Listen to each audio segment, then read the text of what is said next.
যুক্তরাষ্ট্রের সঙ্গে যুদ্ধ দীর্ঘায়িত হলে শত্রুর ভূখণ্ডে গিয়ে হামলা চালানোর সক্ষমতা গড়ে তুলতে আইআরজিসিকে নির্দেশ দিয়েছে ইরান।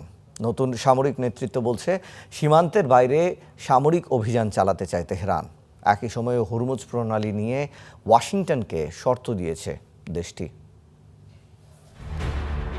মধ্যপ্রাচ্যের যুদ্ধে প্রতিনিয়তই ঘটছে বাকবদল। এতদিন নিজ দেশ থেকেই শত্রুর ভূখণ্ডে বিভিন্ন সমরাস্ত্র ও স্থাপনা লক্ষ্যবস্তু করলেও এবার নতুন পরিকল্পনা আসছে ইরান। আইআরজিসিকে দেশের সীমান্তের বাইরে এমনকি শত্রুর ভূখণ্ডে গিয়ে সামরিক অভিযান চালানোর সক্ষমতা অর্জনের নির্দেশ দেওয়া হয়েছে বলে জানিয়েছেন বাহিনীটির জ্যেষ্ঠ কমান্ডার।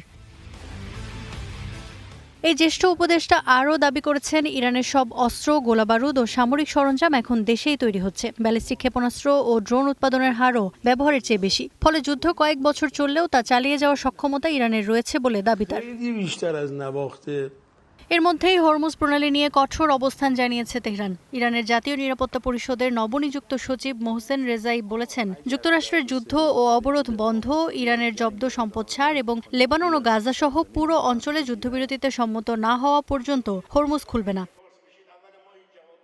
এ ব্যাপারে পাল্টা কড়া বার্তা দিয়েছেন মার্কিন প্রেসিডেন্ট ডোনাল্ড ট্রাম্প। হরমুজ প্রণালীর পুরো নিয়ন্ত্রণ এখন যুক্তরাষ্ট্রের হাতে। আমি মনে করি এই নিয়ন্ত্রণ আমরা ধরে রাখব। আমাদের নৌ অবরোধকে সবাই ইস্পাতের দেয়াল বলছে, আর ইরানের এ বিষয়ে কিছুই করার নেই।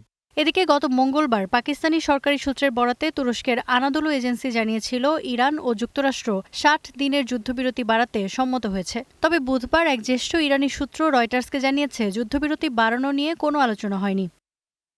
অন্যদিকে হরমুজ প্রণালী পুনরায় খুলতে তেহরানের সাথে আলোচনায় রয়েছে ওমান। মধ্যস্থতার চেষ্টা চালাচ্ছে পাকিস্তান ও কাতার। দোহা বলছে, হরমুজ পুনরায় খুলে দেওয়া এবং জলপথটির নিরাপত্তা নিশ্চিত করাই তাদের অগ্রাধিকার। তবে পাল্টাপাল্টি হুমকি ও সামরিক প্রস্তুতিতে ওয়াশিংটন তেহরান উত্তেজনা কাটেনি। Iffat Ira, star news.